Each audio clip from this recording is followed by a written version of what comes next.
నమస్తే, నేను ప్రశాంత్. గత కొన్ని రోజులుగా మనం వైసీపీలో అయితే చూస్తున్నాం. చాలామంది చాలా పార్టీల్లో కలవడం కానివ్వండి, లేదంటే వైసీపీని వదిలిపెట్టి పూర్తిగా వెళ్ళిపోవడం కానివ్వండి, ఇలా అయితే చూస్తున్నాం. ఇదే క్రమంలో ఇప్పుడు జగన్ గారి మిత్రుడు మిథున్ రెడ్డి కూడా బీజేపీలో మరి చేరబోతున్నాడా, బీజేపీ వాళ్ళని కలవబోతున్నట్లయితే తెలుస్తుంది. అసలు ఎందుకు కలుస్తున్నాడు, మరి ఏం జరిగిందనే విషయాలు అయితే తెలుసుకుందాం. దీని గురించి అయితే మాట్లాడేందుకు ప్రస్తుతం మనతో పాటు పొలిటికల్ అనలిస్ట్ డివిఎస్ గారు ఉన్నారు. నమస్తే అండి. నమస్తే సార్, మనం గత కొన్ని రోజులుగా చూసుకున్నట్లయితే కనుక వైసీపీ పార్టీ నుంచి అయితే చాలామంది నేతలు అయితే వెళ్ళిపోవడం అయితే జరుగుతుంది, ఇతర పార్టీల్లో చేరడం జరుగుతుంది. ఇదే క్రమంలో మరి మిథున్ రెడ్డి కూడా బీజేపీలో ఏమైనా చేరబోతున్నారా, అసలు ఎందుకు అని బీజేపీలోకి చేరబోతున్నాడు అనే సమాచారం ఎందుకని ఉంది? అంటే ఇవాళ రేపు మిథున్ రెడ్డి అరెస్ట్ అంటున్నారు. లిక్కర్ మాఫియాలో ఇవాళ సాయిరెడ్డి విచారణ. విజయసాయిరెడ్డి ఈ పూట విచారణకు హాజరై అతను అప్రూవర్గా మారి అతను వాంగ్మూలం కనుక ఇస్తే మనం నెక్స్ట్ ఫిక్స్ అయ్యేది మిథున్ రెడ్డి. ఎందుకంటే పోయినసారి విజయసాయిరెడ్డి వచ్చినప్పుడే ఏమని చెప్పాడు, లిక్కర్ మాఫియా కర్త కర్మ క్రియ కసిరెడ్డి రాజు అన్నాడు. అప్పటి నుంచి కసిరెడ్డి రాజు పరారైపోయాడు. ఇప్పుడు ఈరోజు విజయసాయిరెడ్డి ఇవాళ మరి ఏం ప్రకటన చేస్తాడు? ఇవాళ పిలిచిందే దీనిపైన, లిక్కర్ మాఫియా గురించి విచారించడానికి పిలిచారు. అంటే అతనికి కూడా దీనిలో సంబంధం ఉంది. అసలు ఈ నెట్వర్క్ అంతా ఎస్టాబ్లిష్ చేసింది విజయసాయిరెడ్డి అని. ఇది ఒక 7 అంచెల వ్యవస్థ అని. దీంట్లో మనం డిస్టిలరీలన్నీ కూడా వీళ్ళు కబ్జా చేసేసి 22 డిస్టిలరీలు, ఆదాన్ డిస్టిలరీస్ అనేది ఒకటి విజయసాయిరెడ్డి అల్లుడు ద్వారా బినామీగా పెట్టించి అతను ఎస్పీవై డిస్టిలరీ కానీ లేకపోతే ఇటు విశాఖ లేకపోతే ఇంకా పీకేఎం ఈ డిస్టిలరీలన్నీ సబ్లీజులు తీసుకుని వీళ్ళు అక్కడ ఈ జే బ్రాండ్స్ మందు తయారు చేయించడం, ప్రజలపైన ఆ చీప్ లిక్కర్ని రుద్దడం, వాళ్ళ ఆరోగ్యాలని దెబ్బతీయటం, వీళ్ళు సొమ్ము చేసుకోవటం. ఇది దగ్గర దగ్గర 1,00,000 కోట్ల స్కామ్.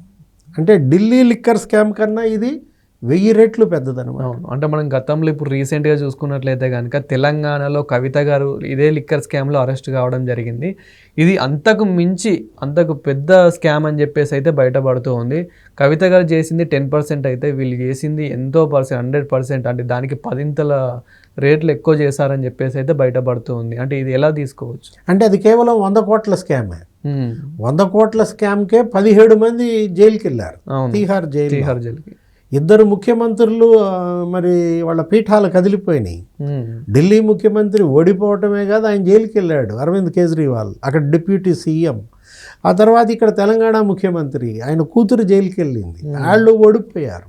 అంటే ఒక్క 100 కోట్ల లిక్కర్ స్కామ్ ఎలా 2 పార్టీలను 2 ప్రభుత్వాలను నీకు వైబ్రేట్ చేసిందో ఇవాళ ఏంటి మరి, ఇది దానికన్నా 1000 రెట్ల పెద్ద స్కామ్.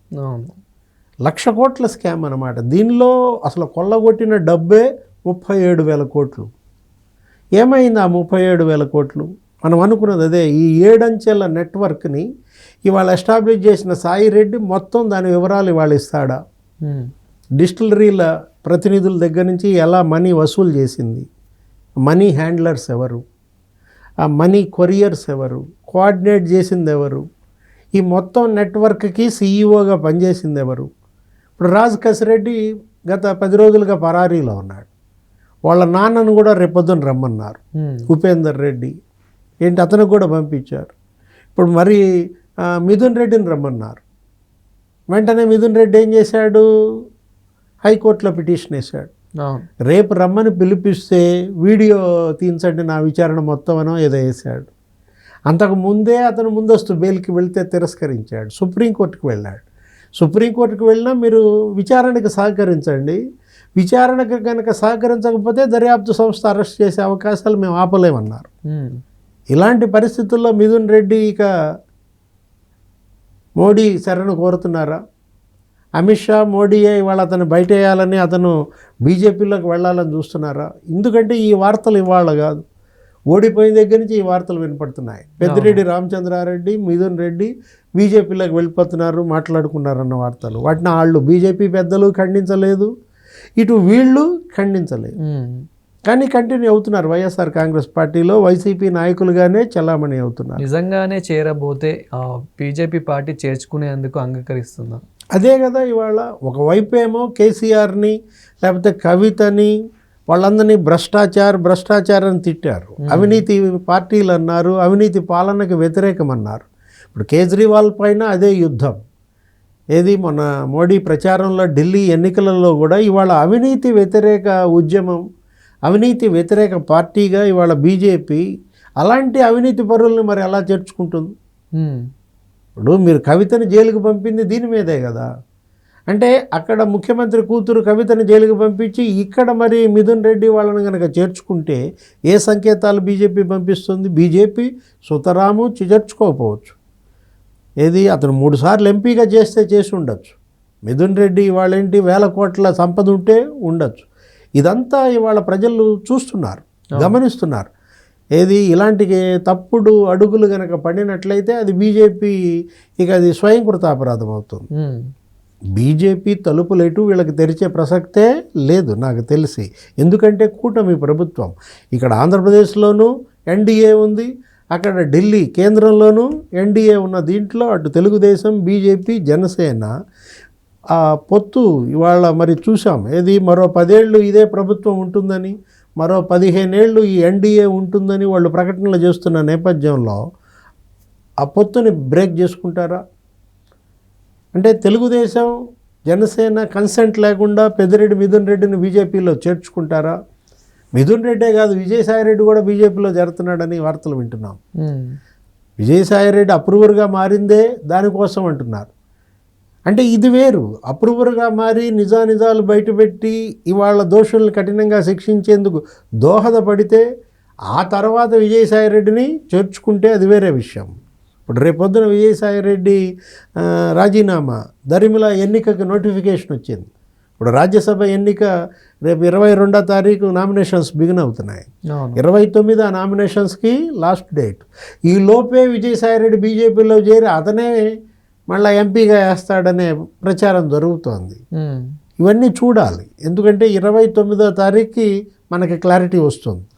ఎవరు విజయసాయి రెడ్డి బీజేపీలో చేరతాడా లేకపోతే మిథున్ రెడ్డి బీజేపీలో చేరతాడా అనేది నీకు ఇంకొక 10 రోజుల్లో స్పష్టత వస్తుంది. కానీ విజయసాయి రెడ్డి మీద ఎన్ని కేసులు ఉన్నాయనేది అయితే మనం చూస్తూ ఉన్నాం. ఇన్ని కేసులు పెట్టుకొని ఒక పార్టీ చేర్చుకోవడానికి అంగీకరిస్తుందంటారా? చూడాలా. ఎందుకంటే అక్కడ బీజేపీ పెద్దల అభిప్రాయం ఎలా ఉందో. మీడియాలో కథనాలన్నీ వాస్తవాలని మనం నమ్మలేం. అవును. ఎందుకంటే వీళ్ళు అనేక ఊహాగానాలు చేస్తుంటారు. ఇఫ్ అండ్ బట్స్ ఉంటాయి దీంట్లో. విజయసాయి రెడ్డిని బీజేపీలో తీసుకుని విజయసాయి రెడ్డి అసలు రాబోయే విశాఖపట్నానికి ఎంపీగా కంటెస్ట్ చేస్తాడన్నారు. ఇవన్నీ ఏంటి? If and buts. ఇవి ఊహాగానాల కిందే చూడాలి. అటు బీజేపీ దీన్ని ఖండించలేదు, సమర్థించలేదు. ఇప్పుడు విజయసాయి రెడ్డి గమ్యం ఏంటి? ఆయన వ్యవసాయం చేసుకుంటానన్నాడు. మరి వ్యవసాయం చేసుకుంటున్నాడా? ఆయన పోయి మళ్ళా విశాఖపట్నంలో కొంతమంది రాజకీయ నేతలను కలిశాడన్నారు. ఏది అటు వైసీపీ వాళ్ళని కలిశాడు, అక్కడ ఏదో మేయర్ని కలిశాడు, కొంతమంది మాజీ మంత్రులను కలిశాడన్నారు. అంటే మళ్ళీ అప్పట్లో వార్తలు వచ్చాయి. ఏంటి ఈయన మళ్ళీ వైసీపీలోకి వస్తున్నాడా? అక్కడెవరో చనిపోతే పరామర్శకి వెళ్ళాడని తర్వాత బయటపడింది. ఇప్పుడు వీళ్ళ యొక్క అడుగులు ఎటు? ఏది విజయసాయి రెడ్డి ఎటువైపు వెళ్తాడు? ఆయన రాజకీయ జీవితం ఎలా ఉండబోతోంది? లేకపోతే మిథున్ రెడ్డి భవిష్యత్ ఏంటి? అటు జైలా, ఇటు బీజేపీయా? చూడాలి. Thank you sir.